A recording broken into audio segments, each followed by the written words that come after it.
A horrendous loss for the Boston Bruins in Game 3 of this series against the Tampa Bay Lightning, 7-1. You heard that right. Not good from the get. I'm Sierra Goodwill here with Evan Marinofsky. Tampa really dominated early and often throughout this entire thing. What went wrong for the Bruins? Was it more what Tampa was doing or what the Bruins lacked? Well, I mean, the game started with the Bruins kind of getting screwed with calls. You have the second goal where, the ref just sets a pick on Jeremy Lauzon. They come in and score. And then there was the power play goal earlier off kind of an iffy, stupid penalty.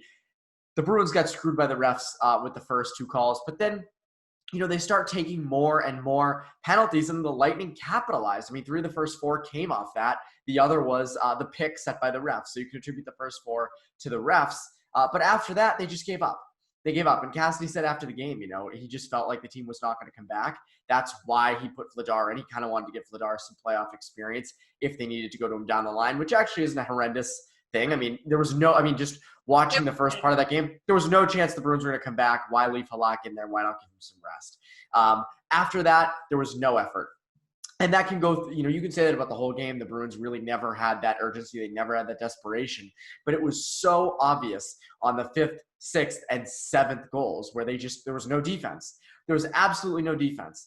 And they looked like a team that knew they had no chance of coming back rather than a team that was going to do anything they could to come back. Now, whether or not that was a conscious decision on their part to just kind of coast the rest of the game and kind of try to rest themselves during it for Game 4, I don't know. They clearly did that in the round robin. But it was a horrendous, as you said, horrendous effort. The scoreboard shows it. It could have been worse.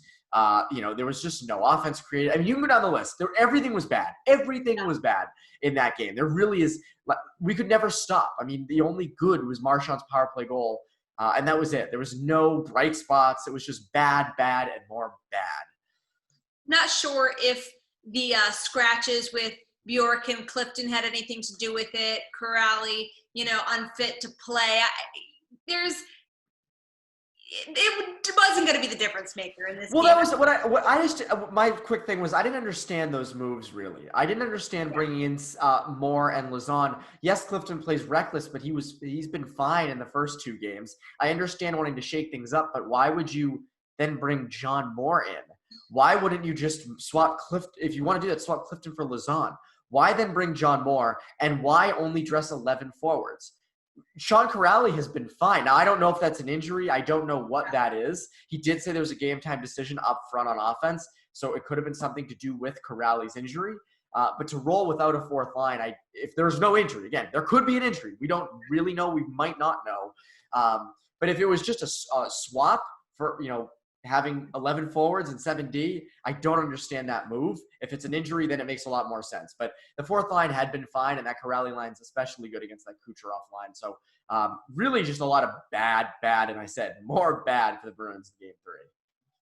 Well, this was the worst playoff loss since 2008 for the Bruins, the first time since then that they lost by more than 5 goals. Is this series over? Because that win feels like more than just one win to go up 2-1 in the series for the Lightning. It seemed dominant, and the Bruins are going to have a major mental shift as well as physical shift if they want to get back in this series. Is it even possible? Usually in these situations, I like to say, let's use some perspective. It's only one game. It's a whole playoff series.